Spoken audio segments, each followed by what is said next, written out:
নদীতে তলিয়ে যাওয়া বালককে উদ্ধার করতে জোর কদমে চলছে তল্লাশি। তবুও শনিবার দুপুর পর্যন্ত তার কোনো হদিশ পাওয়া যায়নি। উল্লেখ্য, শুক্রবার আরামবাগের কেশবপুরে মুন্ডেশ্বরী নদীতে স্নান করতে নেমে তলিয়ে যায় স্থানীয় বালক সুরজ মল্লিক। তারপর থেকে স্থানীয়রা তাকে উদ্ধার করার চেষ্টা করে। রাত থেকে উদ্ধার কার্য শুরু করে প্রাকৃতিক বিপর্যয় মোকাবিলা দল। শনিবার সকাল থেকেও তারা উদ্ধার কার্য চালান, কিন্তু কোনোভাবেই সুরজের কোনো খোঁজ পাওয়া যায়নি। এই ঘটনায় হতাশ তার পরিবার ও পরিজনরা। অন্যদিকে হুগলি জেলার সহসভাধিপতি কৃষ্ণচন্দ্র সাঁতরা, জেলা পরিষদের সদস্য জয়দেব জানা, তৃণমূলের আরামবাগ সাংগঠনিক জেলা চেয়ারম্যান স্বপন নন্দী সহ জনপ্রতিনিধিরা সুরজের পরিবারের পাশে দাঁড়িয়েছেন।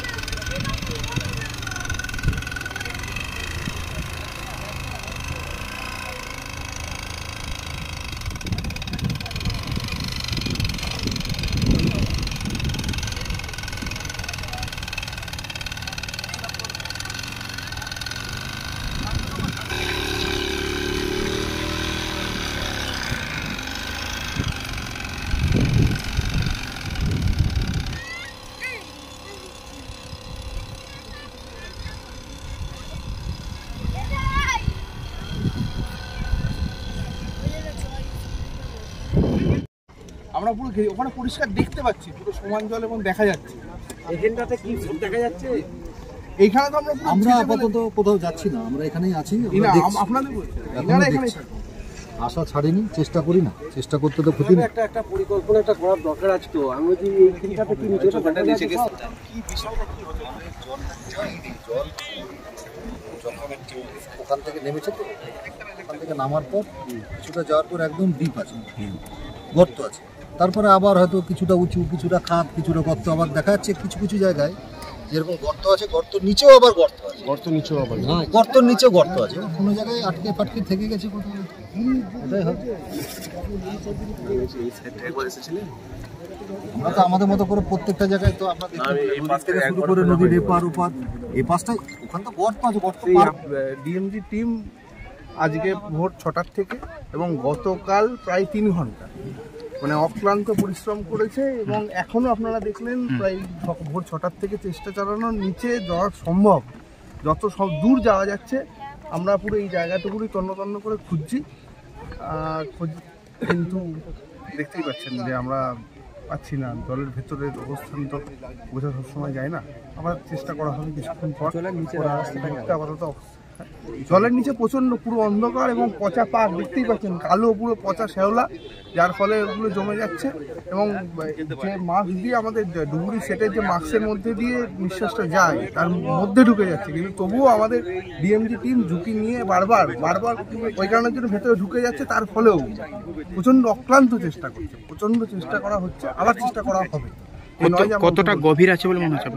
কিছু কিছু জায়গায় 25 ফুট, কিন্তু কিছু কিছু জায়গায় তো হাঁটা জল, মানে 6-7 ফুট। কিন্তু যে গর্তগুলো আছে সেটা 15 to 25 ফিট। হঠাৎ বড় বড় গর্ত আছে, যারা নেমেছে তারা তো সেটাই বলছে। আমার নাম অরণ ঘোষ, দায়িত্বে আছে স্টাফ অফিসার কাম ইন্সপেক্টর, সিভিল ডিভিশন। এই ঘটনাটা অত্যন্ত বেদনাদায়ক ঘটনা। আমরা সকলেই ব্যথিত, যেহেতু একটা বাচ্চা ছেলে তিনি জলে প্রায় দীর্ঘ 24 ঘন্টার কাছাকাছি এখনও জলে আছে। উদ্ধার কাজ চলছে। রাজ্য সরকারের যে কুইক রেসপন্স টিম, বিপর্যয় মোকাবিলা দপ্তরের, সেই টিমের পক্ষ থেকে এখনও উদ্ধার কাজ চলছে। আরামবাগ ব্লকের যেনারা বিপর্যয় মোকাবিলা দপ্তরে ছিলেন, তেনাদের দ্বারাই সম্ভব হচ্ছিল না বলে তেনারা যে রাজ্য সরকারের মেন জায়গা ব্যারাকপুর আছে, ব্যারাকপুরের টিমকে খবর দিয়েছিলেন। গতকাল রাত থেকেই উদ্ধার কাজ চলছে, এখনও চলছে। এখনও পর্যন্ত ছেলেটিকে পাওয়া যাচ্ছে না। দেখুন, কিছু জিনিস সৃষ্টিকর্তার উপর ছেড়ে দিতে হয়। ঘটনা যাই হোক, রেজাল্ট হয়তো ছেলেটাকে আমরা জীবিত অবস্থায় পাবো না। এই মুহূর্তে আমাদের সকলের তার পরিবারের পাশে আমরা সকলেই আছি। দেখবেন আমাদের এখানে জনপ্রতিনিধিগণ, জেলা পরিষদের সহকারী সভাধিপতি, জেলার চেয়ারম্যান, জেলার প্রাক্তন চেয়ারম্যান, একাধিক কর্মাধ্যক্ষ, প্রধান, উপপ্রধান, এই অঞ্চলের সকল মেম্বার সহ বিশিষ্ট সমাজসেবক যারা আছে সকলেই ঝাঁপিয়ে পড়েছিল। এখন আছে সকাল থেকে সদা তৎপর, চেষ্টা চলছে উদ্ধার কাজ। আমরা সকলেই অত্যন্ত ব্যথিত। তার পরিবারের কাছে আমরা সকলেই একটা বার্তা দিতে চাই এবং সর্বশক্তিমানের কাছে আমরা প্রার্থনা করি ওনার পরিবার যেন ধৈর্য দান করে, এই অবস্থা যেন অতি দ্রুত কাটিয়ে উঠতে পারে, এই প্রার্থনাই আমরা সৃষ্টিকর্তার কাছে করি। আপনার নাম? শেখ সানিউল হাসান। অত্যন্ত দুঃখজনক ঘটনা। মুন্ডেশ্বরী নদীতে প্রায় মাঝে মাঝে এইরকম দুর্ঘটনা ঘটে যাচ্ছে। গত দশহরার পরের দিনে হরিণখোলায় একসাথে 4 জন বাচ্চা ঠিক এইভাবেই স্নান করতে এসে ডুবে গিয়েছিল। একজনকে সঙ্গে সঙ্গে পাড়ের লোকেরা তুলেছিল, বাকি 3 জনকে পরের দিন পাওয়া গেল ডেড বডি।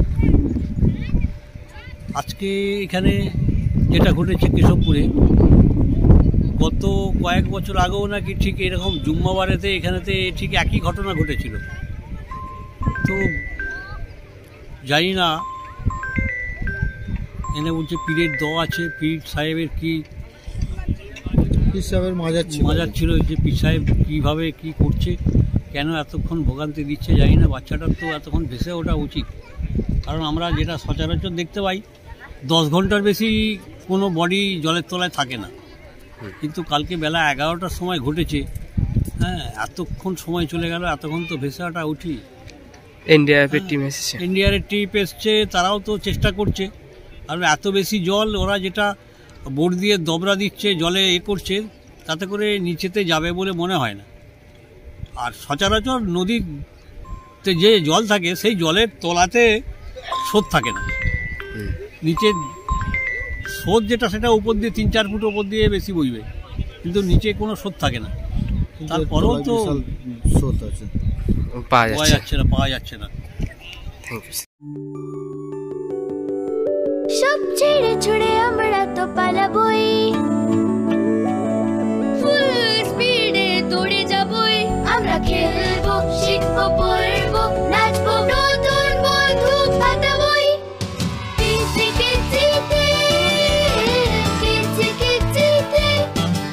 বাচ্চাদের কিডজি থেকে দূরে রাখা অসম্ভব। কিডজি, ইন্ডিয়ার ফেভারিট প্রি স্কুল।